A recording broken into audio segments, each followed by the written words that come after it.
Good morning. Good morning, everyone.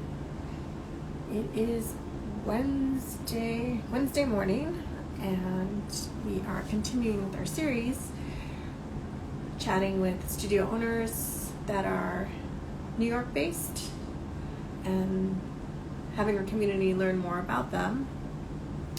And we're super excited. Maggie's here today from Vitality Flow Yoga, and we're going to chat with her about her studio, what it's been like, what it's like going forward. So we're excited about that. It's always a new experience with these IG lives. You never know what's going to work, what's not going to work, what buttons will decide to function today. So she'll be on in a second, and looking forward to chatting with her. You know, it's been a crazy year and a half, I guess. It's been longer than a year. And for everyone, not just small business owners. So we're excited to hear about what it's been like for her. And we do this series once or twice a week with our partners. And there she is. All right. Let's have her join us. And there we go. I feel like we need a drum roll at this part. Hello. Yay! Hi. Good morning, Maggie. How are you? Good. How are you doing, Iana? Good. Where are you? It looks beautiful where you are. Yeah, I'm up in New Paltz in the Hudson Valley, New York. Oh my goodness. It looks so, look at all those trees. Can you give us a little tour around? Can you move the camera so we can see nature? Well, I'll try. This is my back. And just so my this little clip is really precarious. Yeah. So, I should have asked you that right. It's a lot of trees. I know. Tree after tree. If anyone asked me to move my camera, I'd be like, no. I know, right? It's like, oh, this is a precarious situation. Although it's not actually stacked on books this time, my camera, so I feel quite fancy now. So Exactly. So how are you? How's it going? You know, it's going. It's a little bit of a roller coaster. You know, this pandemic sure is, you know, throwing us for a loop and making us breathe deep. That's for sure. Yeah, for sure. You know, we were really coming back strong, and probably the same in the city in July, and then all of a sudden, you know, the variant hit, and then everybody went back inside and went back online. And so, you know, we're just trying to figure out what the best ways to be inclusive yet stay really healthy and safe for people. Yeah. You know, and that's what's so scary about this variant. It's like we're not really sure which way to go, but more and more, you know, it feels like we're going towards, you know, just really supporting vaccinators. I mean, I honestly, when I have these conversations with studio owners, I mean, we work with so many yoga studio owners, and it broke my heart when I would hear of a studio closing. It was because I know, you know, any small business, it was hit tenfold as hard. And we know so many of these teachers and these owners, and it's, you know, when you own a yoga studio or you work in wellness, it's all your heart. Not that other businesses aren't, but, you know, we're a little biased and a little bit more, you know, but especially with wellness, it's so heart driven. And when it closes, it hit me harder. So were you open before? So do you have a physical studio right now? We do. Yeah. Okay, good. Yeah, we've been really blessed to stay open. You know, we've been open for a year. Last September is when we reopened. Wow. And so, you know, it was for masks on for a long time, then masks optional is what we're doing now. And how long before the shutdown, before the pandemic shutdown, was your physical studio open? Yeah, so about 6 years. Oh, wow. Okay. 5 or 6 years. I can never remember. It was 2015. So yeah 5 years, I guess. And you were in the same location for that amount of time. And then suddenly everyone was like, shut it down. And it was incredible, because we had just come back from Costa Rica for a retreat, and we were so blessed to have that retreat actually go through and happen.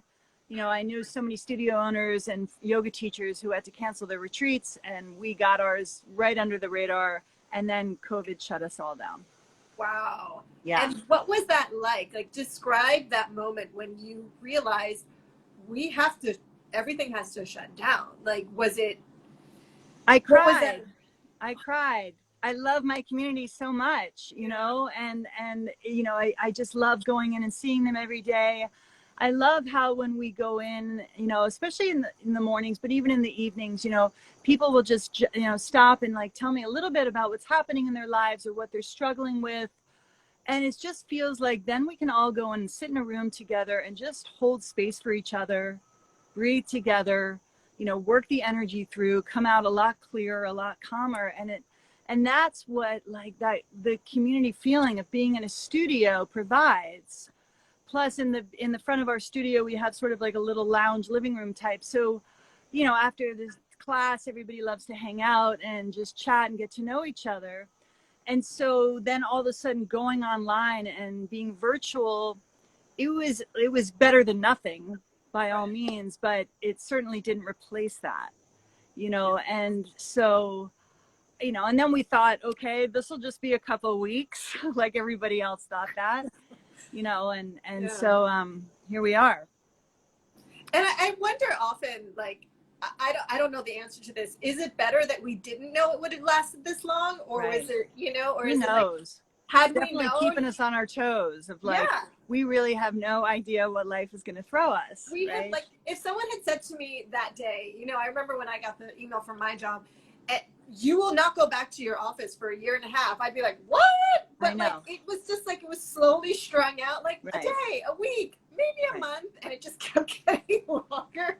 So it was almost easier for me to accept it in these small doses of just, okay, adjusting to this, and then readjusting, and then, okay, how do we get through this week? So it was almost better, I guess, now that I say it out loud, to really. It's kind of like, I think of that as a metaphor of life. Like, it's easier if we just take it in little chunks, right? Yes. Rather than knowing like what's going to happen in our whole lifespan and all the pitfalls and everything we're going to go through. Oh my God. You know, how frightening that would be. We would just lie in bed. Little steps, right? One breath at a time. Exactly. Yeah. I feel like I watch a lot of HGTV lately. It's my new pandemic guilty pleasure. And I love seeing how people approach these houses that are completely, you know, they're falling apart, and they just look at them and they're just like, where do we start? You know? And I feel like that's what this year is like. Okay, just take the bathroom first. Okay, work on that. Then work on the floor. And then just slowly, eventually gets all done. And at the end, you know, the people walk through the door and they're like, oh, we got this home, you know? Right. We're just kind of all trying to get to that moment. Yeah. So you are open now. So you're open with masks on, you know, limited capacity. Well, we're doing mask optional. Those are, you know, those are vaccinated. It's optional if you wear your mask or not. Yeah. Right. And how, like before, how many could you fit in your studio? Now, how many can you fit with the restrictions? You know, we were doing, you know, in my classes, you know, between 20 and 30 people in a class. Yeah. And now it's like, you know, 8 people come, you know, and then there's, you know, a bunch of people online, or, you know, we've now spaced it apart so 18 can fit with a nice amount of space in between mats. You know, I don't know if we'll ever get back to the days of mat to mat next to each other. Who knows, you know, but I definitely miss that energy. I miss those days of just like everybody packed in a room and breathing and sweating together and not having any fear of each other's breath, you know? Isn't it? That's a big one. It really is, especially in yoga when we talk about breathing so much, and all of a sudden your breath was, or someone else's, the breathing was this thing we had to be afraid of all of a sudden. I know. It's incredible, and keeping it right? away from us, you know? And when you think of like breath is synonymous to spirit, and like the idea of that, of like being afraid of each other's like inner essence or inner spirit is like so wild. It's like, wow, we can transmute a disease via this way. You know, it's crazy. It really, really is. But I'm glad at least that people are coming back to the studio. I personally have not. I'm in the city, so it's a little different here where the studios are much smaller. Sure. Once you get outside of the city, there's so much more spacious, and there's windows and light. And I feel like that's a different experience. I just, you know, I work from home still, so I would love the opportunity to get out and get into an actual space. It just hasn't happened yet. But I'm glad to hear people are you know, slowly going slowly. Yeah. You know, or like a lot of like my old, you know, students who've been with me for like 18 years from different studios I've taught in the past. I really miss them. Like, Yeah. I feel like I built such relationships with them and known them for so long, and now I never see them anymore, or every once in a while they'll drop in for a class, but it's really hard to get people to come back consistently. That's what I'm finding. Yeah. Every once in a while I see them, but not consistently anymore. Yeah. Do you Yeah. find that you're reaching a lot more students now? Are you still doing online sessions so you can reach? I mean, that is the one great thing, It is, except that, like, I see online, a lot of people get very distracted, and like I'll see them get up and walk around, or they won't stay for shavasana, or something like that. So I see, how challenging it is to be at home and to have, lots of stuff at home distracting you, and but yeah, it's better than nothing. Yeah. And you have this beautiful, so I want to thank Maggie also, because she is supporting New York Yoga Life magazine, and thank you so much for that. I mean, you've been through incredible challenges and just things in the last year, and then you come out and support us, which I'm like blown away by the fact that people can do that.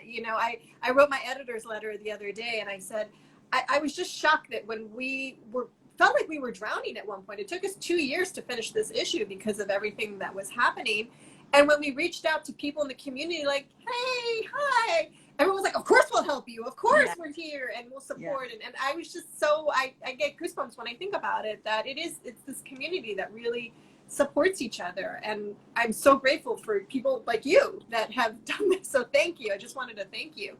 And you have this really amazing training coming up, which, if you can tell us a little bit about it, because it was so interesting to me, and I was just, I'll mispronounce it, so I'll let you talk about the training that's coming up. So share with us. Sure. So I teach what's called the Meridian Flow, which is a combination of yoga and Chinese medicine.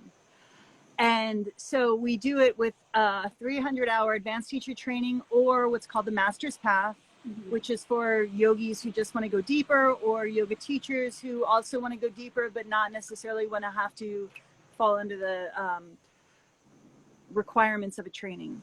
Right. So basically what it is it's a real seasonal practice. And what's interesting about combining traditional Chinese medicine is that they look at each season having its own emotional signature, and that each of our organs holds an emotion or an energy of an emotion within the organs. So each season is energetically resonant with an organ.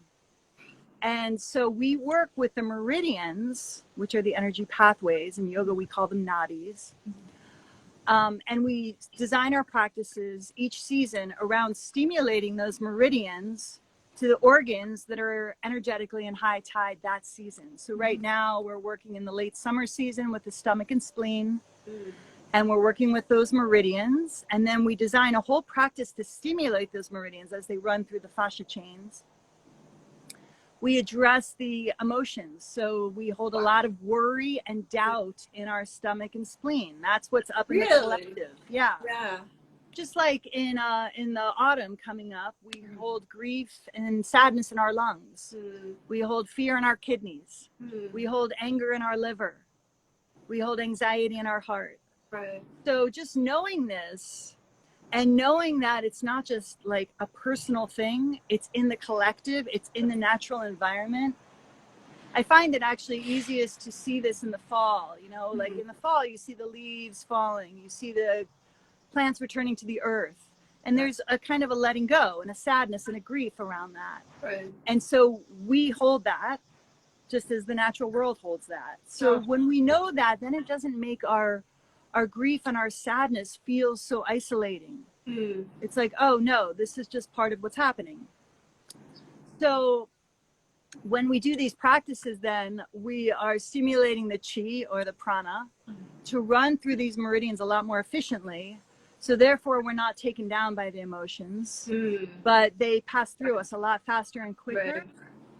And then there's virtues also for each season that we can look to. Like in the autumn, we're working with sadness and grief, but the virtue of integrity and courage.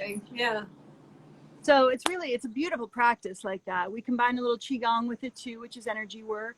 Right. But I find that it up levels our practice a lot, because You know, in yoga, we're taught to breathe Right. and just breathe through the pose, but oftentimes our mind wanders away. Mm-hmm. And so this practice, it's called Yi Chi Li, where it's guiding our energy with our mind Yeah. and consciousness. Yeah. And so we're actually moving our energy like a golden thread of light up and down these Mm-hmm. meridians while we're in poses. So our mind is laser focused Wow. on moving our energy in this simple pattern Yeah. while we're building strength, while we're building flexibility. So it's like a tenfold on top of what we're already getting in yoga. Wow. I love that imagery that you just, a golden thread, like I can just see it, because especially now, I mean, anything around grief or healing is, you know, we always need that. It's always a Yeah. great thing. But now, I I mean, know. it's a universal, you know, collective. And you're right. We do. I mean, for me personally, I do sometimes feel, oh, I'm the only one going through this right now. But Completely. no, every single person at some level is dealing with it and trying to work through it. And so these practices and these trainings, like the one you're offering, are so necessary. And Yeah. so, and I'm so glad that they're being offered, because I feel like it's the only way we'll get through this. You know, vaccines are great and all Really. these things are wonderful, but there's this other level that we need to address. Yeah. So thank you for creating this program. How did you, I've never even heard of something like this. So I was so intrigued when I was a little bit confused. I remember we were working on it together and I said, Yeah. this is amazing and complicated and so interesting. So Yeah. how did you even come up with this? You know, actually, I will give a shout out to Elena Brower, who introduced the idea of Sarah Power's Insight Yoga book of this, you know, working with our organs in Yin Yoga. Yeah. And then I went and took a whole Qigong training with my mentor out in Arizona at Zen Wellness, and combined the Qigong and the yoga with this whole meridian flow and overlaid it on the yoga practice, which, you know, the Vedic and the Taoist philosophies are just like work so beautifully together and have so many of the same concepts, just with different terms. So, you know, like prana and chi, Right. or our meridians and nadis, you know, it's all the same. So when I started doing it myself, all of a sudden I found like, wow, this is like advancing my practice hugely, because my mind, you know, especially with technology these days, our concentration is just like down to like a few seconds. Yeah. You know, so now this is strengthening the muscle of concentration and focus, which really, you know, that's the sixth limb of the Eightfold Path of Yoga, Dharana. And it actually makes your mind so calm and clear. Like it really produces a Zen-like mind. Wow. After your yoga practice, where you're focusing and concentrating so much on moving your energy from your big toe up your inner leg to your armpit, and exhaling down the whole front body to your second toe. You know, it's very specific each season. And so, you know, it does seem like, wow, it's very complex, and it is. But the nice thing about it is that it's each season is a focus. So it's 10 weeks per season, because we do 5 seasons. They break up early summer and late summer. So there's 5 in total. So when we do each season, then all of a sudden, like, it's like, okay, right, I'm just focusing on the stomach and spleen this time of year. In the autumn, we'll be focusing on the lungs and large intestine and those meridians. And designing practices around that to stimulate all that chi. So then we're, instead of feeling grief or sadness, we're feeling a lot of integrity and courage. Yeah. And it really works. It's remarkable. I mean, it's a thousands of year old practice, so it's definitely lasted the test of time. And how long have you been practicing this? Yeah, about, I would say 10 years in total, but more specifically this meridian flow, I'd say 6 years. Wow. Okay, so it's working. It's really working. Yeah. And is this one of the things that helped you get through this last year? Totally. All of our practices have really helped. But I really love that it's so unique in that it's tied to the seasons. And I think that, you know, especially living in a city or an urban environment, we get so disconnected from it. And just that reminder, just when I was reading the copy and saying that it was, I said, this is brilliant. Like, it's so just, even if I just go to the park, I feel better. I feel the chaos of the city just dying down. And I love that connection to nature, even if it's, you know, even just acknowledging that there is a connection that just helps as well. Right. And we forget that we're part of the natural world. Oh yeah. You know? Yes. That we're subject to all of the energies in the natural world. Yeah. And the crazy thing for me is I don't realize it a lot. Like I'll be like, why am I so angry right now? You know? Completely. Yeah. And then I'll go, my uncle has a house in Virginia and we go visit him. And I'll sit on the back porch and just stare at trees. And I'm just like, just staring for no reason. And all of a sudden my brain, it feels like a beautiful weighted blanket on my brain. That's right. And it's the best feeling in the world. And all I did was just, you know, drive 400 miles or whatever to like this beautiful space. Yeah. Will you be offering this online as well? So this training that totally. Okay. Yeah. Yeah. So basically every season we do what's called an energy boosting weekend. And that is our Master's Path and 300-hour training weekend. But then we invite the community into parts of it. Mm-hmm. And so, I think it's October 2nd weekend. That Saturday, we'll be inviting the community to join us. And we'll be working with the lungs and the large intestine. Wow. We're working with the emotion of grief and sadness, as well as building our integrity and our courage.